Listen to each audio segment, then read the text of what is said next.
Hello बच्चों, क्या हाल चाल। एकदम शानदार। मैं आपका अपना जूलॉजी एजुकेटर महेश सैनी फिर से स्वागत करता हूं अपनी इस माइंड मैप सीरीज में। और अपना जो टॉपिक है वो है बायोमोलिक्यूल्स पार्ट थर्ड। इस थर्ड में हम जनरली जो अपने नीट के पॉइंट ऑफ व्यू से इम्पोर्टेंट क्वेश्चंस हैं उनको डिस्कस करेंगे। तो हम स्टार्ट करते हैं अपने फर्स्ट क्वेश्चन से। और फर्स्ट क्वेश्चन है हमारा कि सजीव और निर्जीव पदार्थ के तत्वीय विश्लेषण के संदर्भ में हमको एक गलत कथन का चयन करना है। ठीक है, सजीव और निर्जीव पदार्थ के तत्वीय विश्लेषण के संदर्भ में गलत कथन का अपन को क्या करना है, चयन करना है। ठीक है, तो देखो फर्स्ट अपना ऑक्सीजन मानव शरीर में सबसे प्रचुर मात्रा का तत्व है। करेक्ट है, हमने पढ़ा है एज इट इज। भूपर्पटी में उपस्थित सभी तत्व सजीवों में उपस्थित होते हैं, ये बात भी करेक्ट है। भस्म विश्लेषण यानी कि जो अपन ऊतक को सुखाकर फिर उसे जलाकर उसमें तत्व विश्लेषण करते हैं उसकी बात है। तो भस्म विश्लेषण जीव ऊतक के कार्बनिक संगठकों के बारे में जानकारी देता है। कार्बनिक नहीं, ये सिर्फ तत्वीय संगठकों के बारे में जानकारी देता है। तो ये गलत है, तो अपना आंसर हो जाएगा थर्ड। ठीक है, नेक्स्ट अपना जीव ऊतक के रासायनिक विश्लेषण के लिए इसे किसके साथ पीसा जाता है। तो जीव ऊतक का जब हम रासायनिक विश्लेषण करते हैं ना, तो इसे हम ट्राइक्लोरो एसिटिक एसिड के साथ पीसते हैं। और ट्राइक्लोरो एसिटिक एसिड का अपना सूत्र क्या होता है, Cl3CCOOH। तो ऑप्शन हो जाएगा सेकेंड आंसर यहाँ पर। नेक्स्ट क्वेश्चन है अपना कि किसके अतिरिक्त निम्न सभी अणु धारित में उपस्थित होते हैं। धारित मतलब वो जो अपन जब ऊतक को ट्राइक्लोरो एसिटिक एसिड के साथ पीसते हैं उसके बाद उसे छानते हैं फिल्टर पेपर से, तो फिल्टर पेपर में शेष रह जाता है ना, उसे धारित कहते हैं। तो अपन को देखना है कि किसके अतिरिक्त सारे उस धारित में उपस्थित होते हैं। लिपिड्स है तो ये वैसे कि बायोमाइक्रोमोलिक्यूल्स। ठीक है, लेकिन ये वेसल्स के फॉर्म में मिलता है तो ये धारित में रह जाता है। अमाइनो अम्ल ये अपन को धारित में नहीं मिलता क्योंकि ये तो ट्राइक्लोरो एसिटिक एसिड के साथ मिक्स होकर चला जाता है नीचे निस्संद में। ठीक है, अगला क्वेश्चन अपना लिपिड का आणविक भार कितना होता है। हमने पढ़ा है कि लिपिड का आणविक भार 800 डाल्टन से कम होता है, तो आंसर हो जाएगा अपना फर्स्ट। ठीक है, अगला क्वेश्चन अपना कोशिकाओं के औसत संगठन के संदर्भ में असुमिलित कथन का अपन को चयन करना है। भाई कोशिकाओं उनमें 10 से 15% प्रोटीन्स होती है, करेक्ट बात है। न्यूक्लिक अम्ल 5 to 7% होता है, ये भी सही है। जल 70 to 90% होता है, एज इट इज हमने टेबल की फॉर्म में पढ़ा है। लेकिन लिपिड्स को गलत दे रखा है, तो अपना आंसर यहां पर हो जाएगा ऑप्शन नंबर सेकंड। ठीक है, अगला क्वेश्चन है अपना द्वितीयक उपापचय का चयन कीजिए जो एक शराब भी है। और ऐसा जो उपापचय है वो होता है अपना morphine, answer second. Next question है अपना एरोमेटिक अमीनो अम्ल की सूची में अपन को विषम का चयन करना है। ठीक है, अब विषम के चयन की अपन बात करें तो जैसे देखो ग्लाइसिन है, टायरोसिन है। ठीक है, तो ग्लाइसिन टायरोसिन वगैरह है, ट्रिप्टोफैन है, फेनिल एलानिन है। इन चारों में से टायरोसिन, ट्रिप्टोफैन और जो फेनिल एलानिन है, ठीक है, इनमें जो रिंग स्ट्रक्चर्स पाई जाती है, ठीक है, वो सेम टाइप की होती है। सेम टाइप की इन द सेंस अगर अपन बात करें तो मतलब हो गया कि भाई जो रिंग्स कितनी पाई जाती हैं, ठीक है, तो वो सेम है, सिर्फ ग्लाइसिन इनमें से डिफरेंट है। तो आंसर हो जाएगा अपना यहाँ पर ऑप्शन नंबर फर्स्ट। ठीक है, नेक्स्ट क्वेश्चन है अपना अमीनो अम्लों के रासायनिक, ठीक है, और भौतिक गुण मुख्यतः एक्स तथा वाई समूहों पर निर्भर करते हैं। अब अपन को तो वो विकल्प चयन करना है, उस विकल्प का चयन करना है अपन को जो एक्स और वाई के लिए सही है। तो देखो अमीनो अम्लों के भौतिक गुण मुख्यतः रासायनिक गुण तो अपना कार्बोक्सिल समूह पर और भौतिक गुण आर समूह पर निर्भर करता है। आंसर हो जाएगा यहां पर अपना ऑप्शन नंबर थर्ड। ठीक है, नेक्स्ट क्वेश्चन है अपना कि लिपिड्स के लिए सत्य कथन का चयन करना है अपन को। ठीक है, तो लिपिड के लिए सत्य कथन के चयन की बात करें तो जैसे कि फर्स्ट ऑप्शन है एराकिडोनिक अम्ल में कार्बोक्सिल कार्बन के 20 के बिना 20 कार्बन होते हैं, गलत। पामेटिक एसिड में कार्बोक्सिल कार्बन के बिना 18 कार्बन होते हैं, ये भी गलत है। ग्लिसरॉल एक ट्राई हाइड्रोक्सी प्रोपेन है, ये करेक्ट बात है। तो आंसर हो जाएगा अपना यहाँ पर ऑप्शन नंबर थर्ड।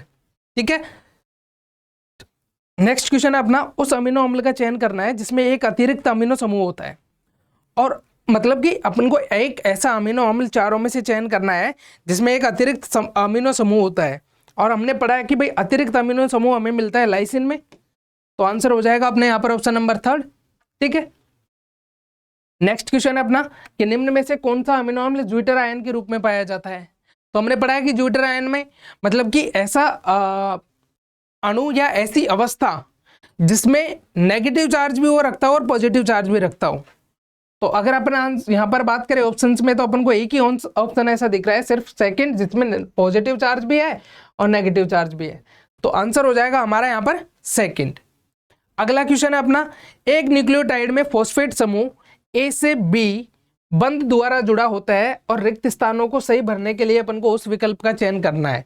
तो देखो बात हो रही है एक न्यूक्लियोटाइड की, ठीक है। तो एक न्यूक्लियोटाइड में जो फॉस्फेट समूह है ये तो अपना जुड़ा होता है किससे, शर्करा से,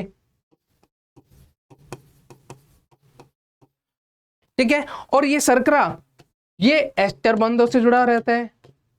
तो अपना आंसर क्या हो जाएगा यहाँ पर, देखो ऑप्शन नंबर 4, ठीक है। नेक्स्ट क्वेश्चन है, उदासीन अमीनो अम्लों का चयन करना है अपन को। देखो उदासीन जो अमीनो अम्ल है जैसे टायरोसिन, फेनिलएलनिन, ट्रिप्टोफैन और वेलिन, इनमें से सिर्फ वेलिन है ना, ये उदासीन होता है इन चारों में से, ठीक है।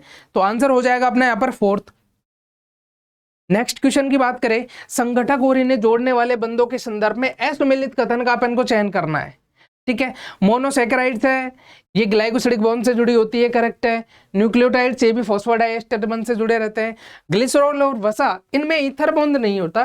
तो अपना आंसर हो जाएगा यहाँ पर ऑप्शन नंबर 3, ठीक है। अगला क्वेश्चन है अपना कि निम्न में से कौन सा अभिलक्षण ग्लाइकोजन के लिए क्या है कि सत्य है, ठीक है। तो देखो ग्लाइकोजन शाखित होता है, ग्लाइकोजन शाखित होने के साथ में पादपों में संरचनात्मक पॉलीसैकेराइड है, ग्लाइकोजन गलत है, ये कथन भी गलत है। इनका दायां सिरा अपचायक होता है, ये बात करेक्ट है। तो आंसर हो जाएगा यहाँ पर 3, क्लियर है। नेक्स्ट क्वेश्चन अपना कि डीएनए में कौन सी संरचना पाई जाती है। तो अपन बात करें जैसे न्यूक्लिक अम्ल होते हैं आरएनए, डीएनए, तो आरएनए में राइबोस शर्करा मिलती है और डीएनए में 2-डीऑक्सीराइबोस शर्करा मिलती है। तो आंसर हो जाएगा अपना यहाँ पर 3, क्लियर है। नेक्स्ट क्वेश्चन है, कौन सी संरचना प्रोटीन की कई जैविक क्रियाओं के लिए नितांत आवश्यक होती है। प्रोटीन की ऐसी कौन सी संरचना है जिसकी कई सारी जैविक क्रियाओं में मुख्य भूमिका होती है, अत्यंत आवश्यक होती है। तो हमने पढ़ा है कि हमेशा ये तृतीयक स्टेज में होते हैं और तृतीयक स्टेज मेन होती है इनके लिए। तो आंसर हो जाएगा अपना यहाँ पर ऑप्शन नंबर 3, ठीक है। नेक्स्ट क्वेश्चन की बात करें अपन, तो अगला क्वेश्चन है अपना कि बीडीएनए के एक पूर्ण घुमाव की दूरी कितनी होती है। अगर हम बीडीएनए के एक पूर्ण घुमाव की बात करें, ठीक है, तो जैसे यहाँ से यहाँ तक का एक पूर्ण घुमाव मान लेते हैं, इसकी दूरी होती है अपने 34 एंगस्ट्रॉम। तो आंसर हो जाएगा अपना 34 एंगस्ट्रॉम, यानी कि ऑप्शन नंबर 1, ठीक है। अगला क्वेश्चन है अपना कि निम्न में से कौन सा जैव संश्लेषित पथक्रम का एक उदाहरण है। जैव संश्लेषित पथक्रम का मतलब कि संश्लेषण हो रहा है, ठीक है। एसिटिक अम्ल से कोलेस्ट्रॉल बन रहा है, यही बात करेक्ट है, क्योंकि बाकी देखो ग्लूकोज से पायरुविक अम्ल मतलब कि टूट रहा है, पायरुविक अम्ल से एथेनॉल टूट रहा है, प्रोटीन से अमीनो अम्ल मतलब कि टूट रहा है, संश्लेषण नहीं हो रहा है इनमें, ओवरऑल बात करके चले तो, ठीक है। अगला क्वेश्चन अपना, पेप्टाइड बंध के जल अपघटन को उत्प्रेरित करने वाला एंजाइम कौन से वर्ग से संबंधित होता है। तो हमने पढ़ा है कि भाई पेप्टाइड बॉन्ड के जल अपघटन को उत्प्रेरित करने वाला जो एंजाइम है वो हाइड्रोलाइजेज वर्ग से संबंधित होता है। तो आंसर हो जाएगा अपना यहाँ पर 2। नेक्स्ट क्वेश्चन है अपना, अकार्बनिक सहकारक का वह प्रकार जो सक्रिय स्थल पर पार्श्व श्रृंखलाओं के साथ समन्वय बंध बनाता है तथा क्रियाधार के साथ एक या अधिक समन्वय बंध बनाता है, उसे कहते हैं। तो वो होता है भैया धातु आयन। तो आंसर हो जाएगा अपने यहाँ पर 3, ठीक है। अगला क्वेश्चन है अपना कि एंजाइमों को एक वर्ग तथा प्रत्येक को बी उपवर्गों में विभाजित किया गया है, रिक्त स्थान ए और बी को सही रूप से भरने वाले विकल्प का चयन करना है। हमने पढ़ा है कि एंजाइम है, इनको हमने 6 वर्गों में बांटा है और प्रत्येक वर्ग को हमने 4 से 13 वर्गों में या 4 से 13 उपवर्गों में विभाजित किया है। तो आंसर हो जाएगा अपने यहाँ पर ऑप्शन नंबर 3। नेक्स्ट अपना क्वेश्चन है, एंजाइम क्रियाशीलता के संदर्भ में निम्न में से कौन सा कथन गलत है, ठीक है। गलत कथन को अपन को क्या करना है, यहाँ फाइंड आउट करना है। तो देखो Vmax पर क्रियाधार बनने के लिए कोई भी मुक्त एंजाइम अणु नहीं बचता, करेक्ट बात है। Vmax/2 पर आधे एंजाइम अणु क्रियाधार से जुड़ जाते हैं, ये भी बात सही है। प्रतिस्पर्धी संधमकों की उपस्थिति में क्रियाधार की सांद्रता को बढ़ाकर समान Vmax प्राप्त किया जा सकता है, ये बात भी सही है। सिर्फ 4th ऑप्शन बचा अपना, अभिक्रिया के दौरान Km का मान निरंतर रूप से बढ़कर Vmax/2 से Vmax होता है, ये गलत है। तो अपना आंसर हो जाएगा ऑप्शन नंबर 4th। क्लियर है। नेक्स्ट क्वेश्चन है अपना, एंजाइमी अभिक्रियाओं के संदर्भ में अपन को क्या करना है, या गलत कथन है उसको छांटना है। ठीक है, एंजाइमी अभिक्रियाओं के संदर्भ में गलत कथन को अपन को छांटना है। तो देखो ES सम्मिश्र संभावित रूप से एंजाइम अभिक्रिया में सर्वाधिक विभव ऊर्जा को दर्शाता है, करेक्ट बात है।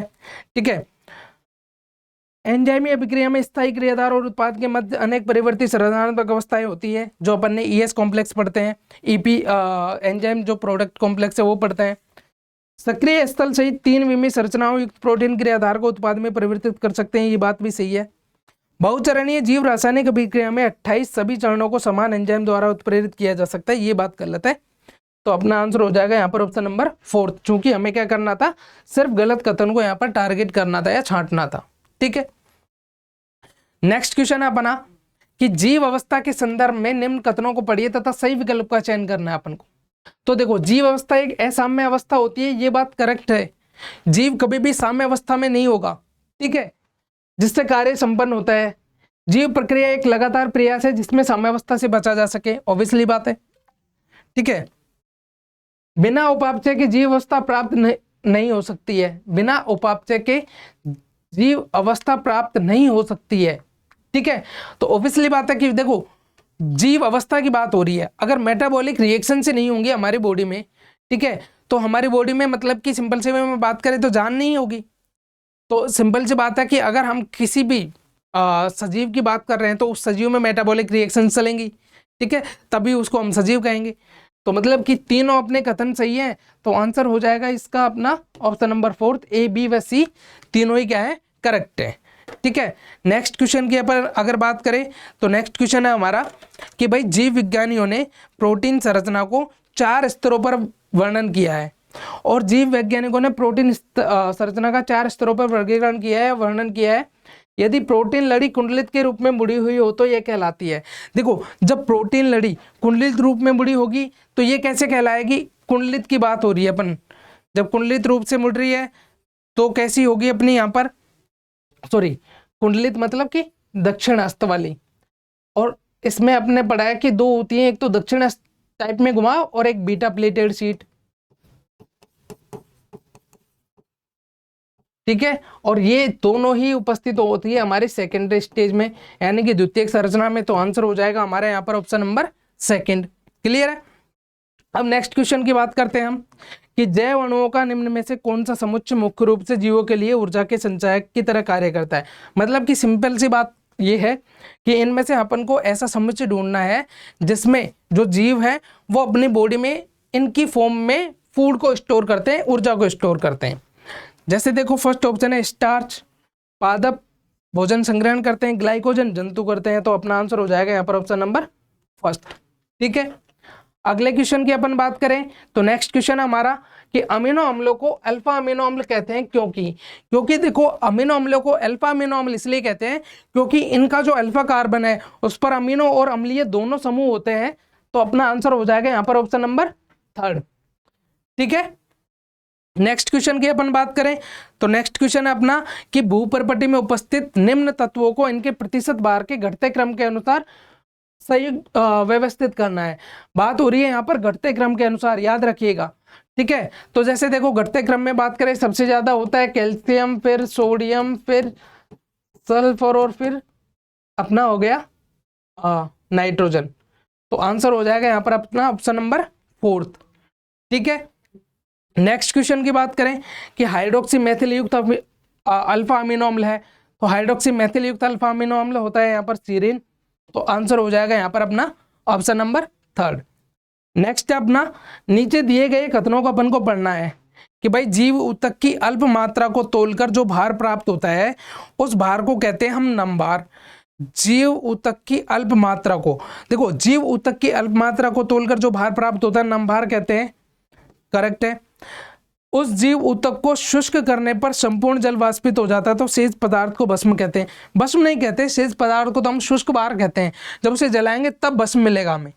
ठीक है, तो ये सेकंड गलत।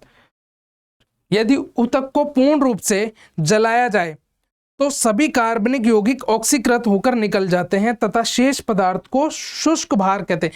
शेष पदार्थ को शुष्क भार नहीं कहेंगे, फिर तो हम उसे भस्म कहेंगे, राख कहेंगे। तो ये भी गलत है। तो नीचे दिए गए कथनों में से हमें सत्य और असत्य को प्रदर्शित करना है। तो देखो पहला अपना सत्य है टी, दूसरा असत्य है एफ और तीसरा असत्य है एफ। तो अपना आंसर हो जाएगा यहाँ पर option number 4 true false false. ठीक है, क्लियर है। अब यहाँ पर हम नेक्स्ट क्वेश्चन की बात करें तो देखो एक जो अपना कथन है फर्स्ट, एंजाइम नामक जैव उत्प्रेरक अभिक्रिया के इसको कम कर देते हैं, एजी डिग्री को कम कर देते हैं। सक्रियण ऊर्जा किसी अभिक्रिया को शुरू करने के लिए आवश्यक ऊर्जा की मात्रा होती है। सही विकल्प का चयन करना अपन को। तो देखो इसको कम नहीं करते हैं तो ये कथन अपना गलत है। बाकी सक्रियण ऊर्जा तो किसी अभिक्रिया को शुरू करने के लिए आवश्यक ऊर्जा की मात्रा होती है, एक्टिवेशन एनर्जी बोलते हैं। कथन एक पहला तो अपना रोंग है और दूसरा गलत, सॉरी दूसरा सही है। तो इसमें से अपना आंसर हो जाएगा कथन ए गलत है। ऑप्शन नंबर 3 हमारा यहाँ का हो जाएगा आंसर हो जाएगा। अब नेक्स्ट क्वेश्चन है अपना कि लेसिथिन के संदर्भ में अपन को सही कथन का चयन करना है। ठीक है, और लेसिथिन के संदर्भ में अपन बात करें तो देखो लेसिथिन इनमें इसमें फॉस्फोरिक कार्बनिक यौगिक नहीं होता है। ये बात गलत है, होता है भाई। यह एक सरल वसीय अम्ल है, गलत। यह प्राथमिक उपापचय है। लेसिथिन पढ़ा था हमने प्राथमिक उपापचय में कि भाई जो लेसिथिन है वो प्राथमिक उपापचय है। क्लियर है। नेक्स्ट क्वेश्चन की अपन बात करें तो अगला क्वेश्चन है अपना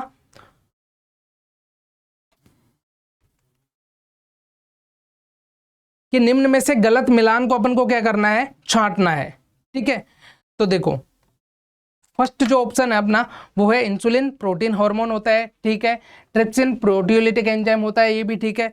ग्लूटाफोर कोशिकाओं से ग्लूकोज का बहिस्रावण ये नहीं कराता, बहिस्रावण थोड़ी कराता है, ये तो कोशिकाओं में ग्लूकोज के परिवहन को सुनिश्चित करता है।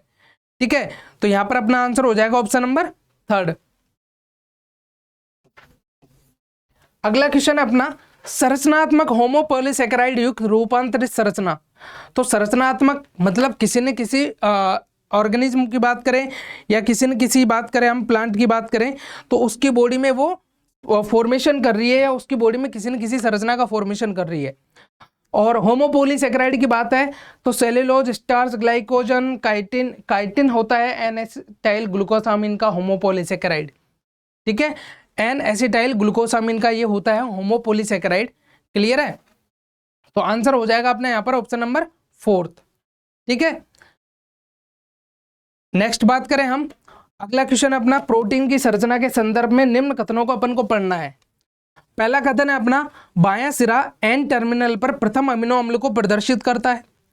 दूसरा अपना बायां सिरा सी टर्मिनल पर अंतिम अमीनो अम्लों को प्रदर्शित करता है ना। अब इन दोनों में से अपन को सही विकल्प का चयन करना है। ठीक है, तो देखो बायां सिरा जो अपना है वो हमेशा एन को ही प्रदर्शित करेगा और जो दायां सिरा है उसे सी टर्मिनल कहते हैं हम। दोनों ही करेक्ट है, तो अपना आंसर क्या हो जाएगा यहाँ पर ऑप्शन नंबर 2 कि दोनों ही क्या है अपने सही है। ठीक है, अगला क्वेश्चन है अपना कि अधिकतम क्रियाशीलता के लिए बहुलकीय पॉलीपेप्टाइड एंजाइम प्रदर्शित नहीं करते हैं या कार्य नहीं करते हैं। अधिकतम क्रियाशीलता की बात हो रही है और अधिकतम क्रियाशीलता में भी बहुलकीय पॉलीपेप्टाइड की बात हो रही है। तो ये जो अधिकतम क्रियाशीलता है इसके लिए बहुलकीय पॉलीपेप्टाइड है, ये हाई टेम्परेचर पर कार्य नहीं करते। हाई टेम्परेचर पर यानी कि उच्च ताप पर। तो हमारा आंसर क्या हो जाएगा यहाँ पर ऑप्शन नंबर 3। ठीक है, नेक्स्ट क्वेश्चन है अपना सक्सिनिक डिहाइड्रोजनेज के लिए प्रतिस्पर्धी संदमक मेलोनेट होता है। ये तो एज इट इज, ये तो नीट में भी आया है कई बार ये क्वेश्चन। ठीक है, कार्बोक्सीपेप्टाइडेज के लिए सहकारक कौन है। ठीक है, तो कार्बोक्सीपेप्टाइडेज के लिए सहकारक जिंक होता है। मैंने एज इट इज लाइन आपको बताई है ये माइंड मैप में। ठीक है, एंजाइम के संदर्भ में सही निरूपण का अपन को क्या करना है, चयन करना है।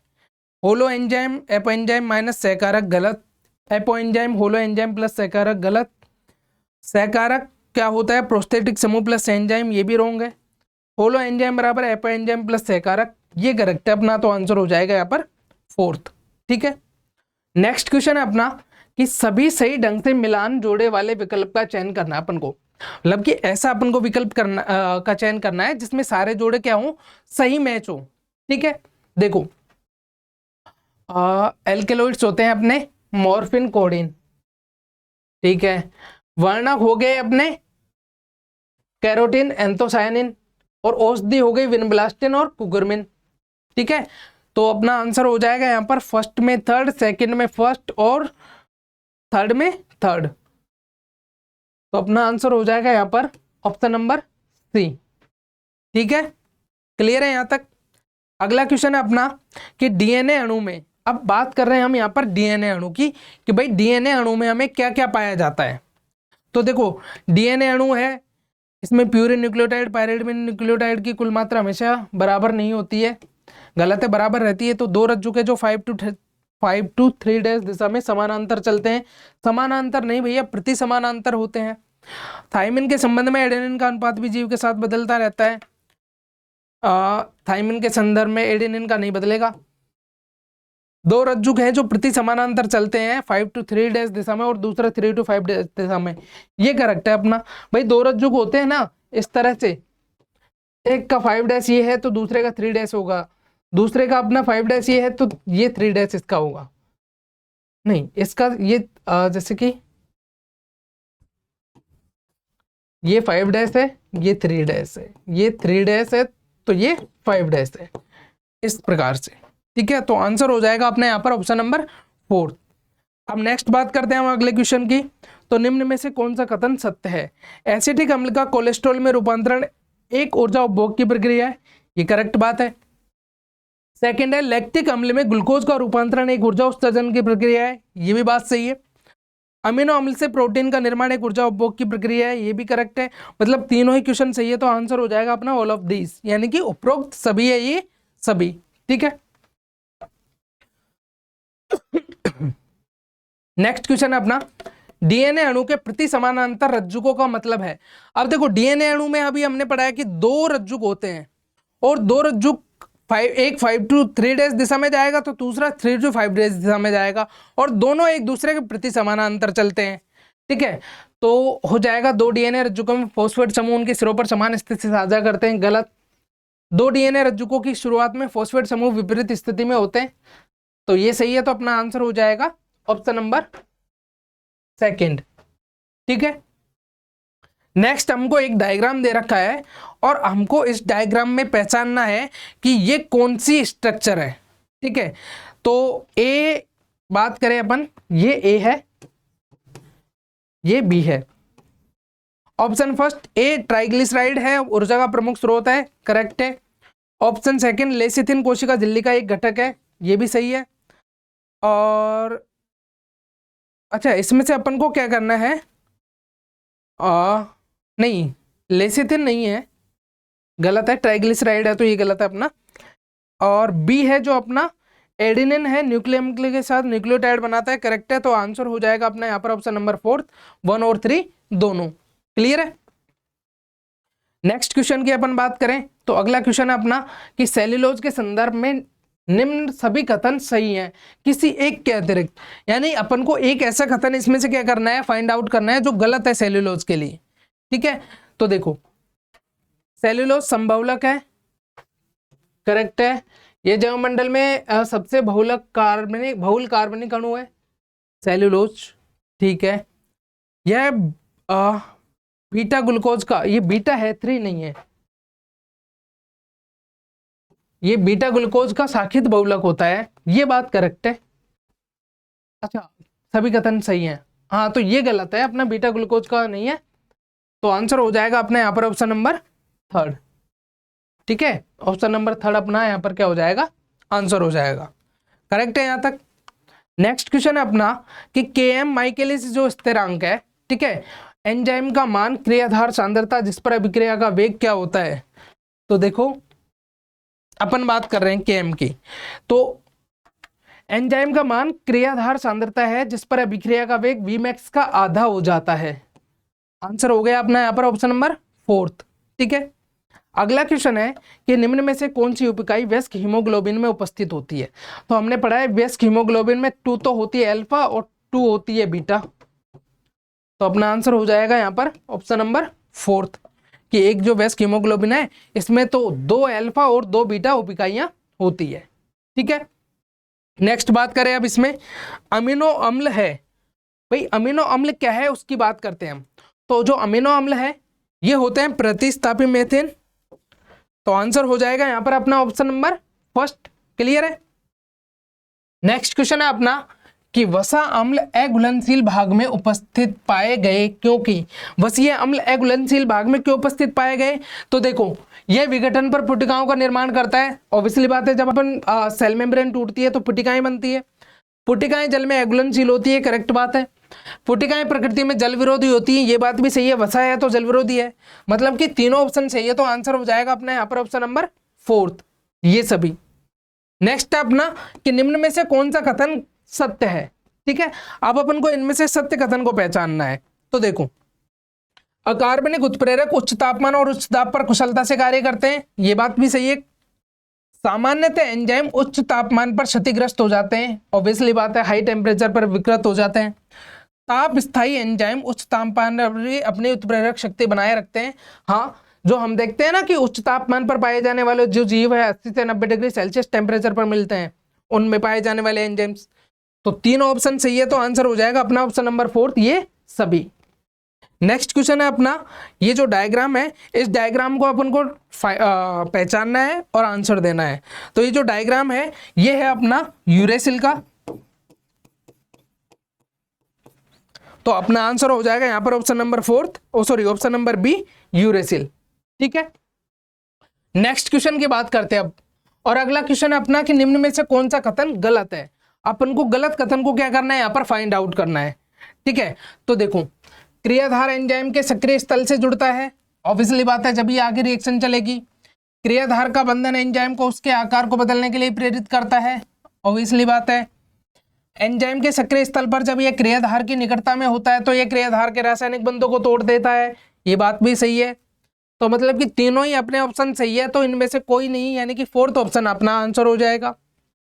अगला जो अपना क्वेश्चन है वो है कि निम्न में से कौन सा कथन सही है। देखो एंजाइम की क्रियाशीलता इसके इष्टतम पीएच और तापमान पर अधिकतम होती है, ये बात करेक्ट है कि जो एंजाइम है उसकी क्रियाशीलता इसका जो इष्टतम ताप होता है उस पर सर्वाधिक होती है। एंजाइम की क्रियाशीलता इष्टतम मान के ऊपर या नीचे होने पर घट जाती है, ऑब्वियसली बात है। उच्च ताप एंजाइम की क्रियाशीलता को नष्ट कर देता है, ये बात भी सही है, तो तीनों ही सही है, तो आंसर हो जाएगा अपना ऑप्शन नंबर फोर्थ। अगला क्वेश्चन है कार्बोनिक एनहाइड्रेज के संदर्भ में निम्न में से कौन सा कथन सत्य है। अब अपन को कार्बोनिक एनहाइड्रेज की बात करनी है, तो देखो यह कार्बनिक अम्ल के निर्माण की दर को 10 मिलियन गुना तेज कर देता है, करेक्ट बात है। इसकी अनुपस्थिति में कार्बनिक अम्ल के केवल 200 अणु 1 घंटे में निर्मित होते हैं, ये भी सही है, ये मैंने आपको एज इट इज पढ़ाया था माइंड मैप में। यह 1 सेकंड में कार्बनिक अम्ल के 6 लाख अणु निर्मित करता है, ये भी सही है, तीनों ऑप्शन सही है। तो मतलब कि अपना जो फोर्थ नंबर होगा ये सभी या उपरोक्त सभी इसका आंसर हो जाएगा। नेक्स्ट क्वेश्चन की बात करें, अगला क्वेश्चन है कि निम्न में से कौन सा कथन सही है। रासायनिक या उपापचय रूपांतरण एक अभिक्रिया को संदर्भित करता है, ऑब्वियसली बात है। जिस रसायन को उत्पाद में परिवर्तित किया जाता है उसे क्रियाधार कहते हैं, ठीक है। और सक्रिय स्थल सहित त्रिआयामी संरचना वाले प्रोटीन को एंजाइम कहा जाता है, ये भी सही है, तीनों ही सही है, तो मतलब ऑप्शन हो जाएगा अपना फोर्थ। अगला क्वेश्चन है अपना 57 कि निम्न में से कौन सा कथन सत्य है। ठीक है, अब सत्य कथन को अपन को यहाँ पर छांटना है या ढूंढना है। भौतिक या रासायनिक प्रक्रिया की दर प्रति एकांक समय में निर्मित उत्पाद की मात्रा को दर्शाती है, संदर्भित करती है, करेक्ट बात है। दर को अभिक्रिया का वेग भी कहा जाता है, ये बात भी सही है। और अभिक्रिया की दर तापमान से प्रभावित होती है, हाँ, ताप बढ़ाने पर इष्टतम ताप से ऊपर और उससे नीचे इसकी दर क्या हो जाएगी, कम हो जाएगी, तो अपना आंसर हो जाएगा यहाँ पर फोर्थ, यानी कि उपरोक्त सभी। ठीक है, अगला क्वेश्चन है अपना कि प्यूरिन और पिरिमिडिन में उपस्थित जो चक्रीय वलय है, तो देखो जो प्यूरिन है इस प्यूरिन में तो होती है 2 और पिरिमिडिन है इसमें होती है 1 चक्रीय वलय, तो आंसर हो जाएगा अपना ऑप्शन नंबर फर्स्ट, क्रमशः 2 और 1। ठीक है, नेक्स्ट क्वेश्चन है अपना कि डीएनए रज्जुक में क्रमशः हाइड्रोजन बॉन्ड बिटवीन ए और टी होते हैं और हाइड्रोजन बॉन्ड बिटवीन जी और सी होते हैं, यानी कि ए और टी, एडेनिन और थाइमिन के मध्य कितने बंद होते हैं और ग्वानिन और साइटोसिन के मध्य कितने बंद होते हैं। तो एडेनिन और थाइमिन के मध्य हमेशा दो बॉन्ड होंगे, दो बॉन्ड होंगे, और ग्वानिन और साइटोसिन है इसके मध्य 3 होंगे। तो अपना आंसर हो जाएगा यहाँ पर option number first. Next question है, ग्राफ में कौन सा एक विशिष्ट एंजाइमी अभिक्रिया V के वेग पर pH के प्रभाव को दर्शाता है। तो pH का अपन ने था कि एक इष्टतम ताप पर ये अधिक सक्रियता, pH पर अधिक सक्रियता दर्शाएंगे, उससे कम पर भी ये दर कम हो जाएगी, अधिक पर दर कम हो जाएगी। तो आंसर हो जाएगा अपना ऑप्शन नंबर थर्ड। ठीक है, ठीक उसी तरह अपना नेक्स्ट क्वेश्चन है कि ग्राफ में कौन सा विशिष्ट एंजाइम अभिक्रिया के वेग पर तापमान के प्रभाव को दर्शाएगा, सेम तापमान का होता है। तो आंसर हो जाएगा यहाँ पर ऑप्शन नंबर सी। ठीक है, नेक्स्ट क्वेश्चन की बात करें तो जो एडिनोसिन है, ग्वानोसिन है, थाइमिडिन है, यूरिडिन है, साइटिडिन है, ये सभी क्या है, न्यूक्लियोसाइड होते हैं। लेकिन एडेनिक अम्ल, ग्वानिक अम्ल, यूरिडिक अम्ल, साइटिडिक अम्ल, ये सारे न्यूक्लियोटाइड होते हैं। तो आंसर हो जाएगा अपना यहाँ पर ऑप्शन नंबर बी। ठीक है, 63 क्वेश्चन है अपना नेक्स्ट। अब अपन को फिर से 2 संरचना दी गई है और इन 2 संरचना में से अपन को क्या करना है, ये पहचानना है कि पहली संरचना कौन है और दूसरी कौन है। तो देखो, दूसरी संरचना तो मैंने आपको एज इट इज बताई है, यूरेसिल पहले भी बता दी। ठीक है, और जो पहली संरचना है ये होती है एडेनिन।